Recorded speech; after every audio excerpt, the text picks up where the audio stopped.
Levez vos yeux en haut. Le sentier de la sécurité, 14 mai. Il y a si longtemps que je suis avec vous, et tu ne m'as pas connu, Philippe. Celui qui m'a vu a vu le Père. Comment dis-tu, montre-nous le Père? Jean 14, 9. Il y a un monde à avertir, et tous les efforts doivent être tentés pour exalter la vérité. Le grand maître tenait entre ses mains toute la carte de la vérité. En langage simple, il expliqua clairement à ses disciples le chemin du ciel et les thèmes infinis de la puissance divine. La question de l'essence de Dieu était un sujet sur lequel il maintenait une sage réserve, car ses implications et spécifications appelaient une science sur laquelle des esprits non sanctifiés ne pouvaient s'étendre sans confusion. Pour ce qui concernait Dieu, et pour ce qui concernait sa propre personnalité, le Seigneur Jésus dit « Il y a si longtemps que je suis avec vous, et tu ne m'as pas connu, Philippe. Celui qui m'a vu a vu le Père. Comment dis-tu, montre-nous le Père ?» Jean 14, 9. Le Christ était l'image exacte de la personne de son Père. Le chemin accessible, le sûr chemin pour marcher selon ses commandements, est un chemin dont il n'est jamais prudent de s'écarter.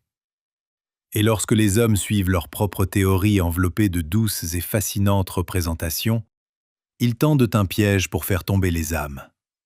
Au lieu que vous consacriez vos facultés à élaborer des théories, le Christ vous a donné un travail à accomplir.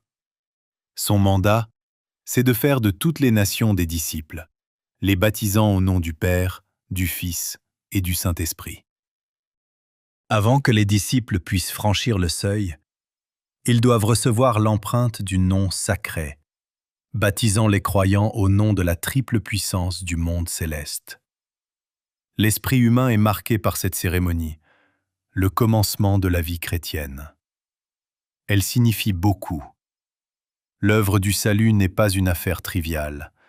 Elle est si vaste que par sa foi ainsi exprimée, l'agent humain peut se saisir des plus hautes autorités. La divinité éternelle, le Père, le Fils et le Saint-Esprit est impliquée dans l'acte requis pour donner l'assurance à l'agent humain, unissant les puissances célestes et les facultés humaines afin que l'homme puisse, grâce à l'efficacité du ciel, partager la nature divine et travailler avec le Christ. Les capacités de l'homme peuvent être multipliées par les liens tissés entre le divin et l'humain. Unis aux puissances du ciel, les talents humains augmentent selon cette foi qui œuvre par l'amour et purifie, sanctifie et ennoblit l'homme tout entier.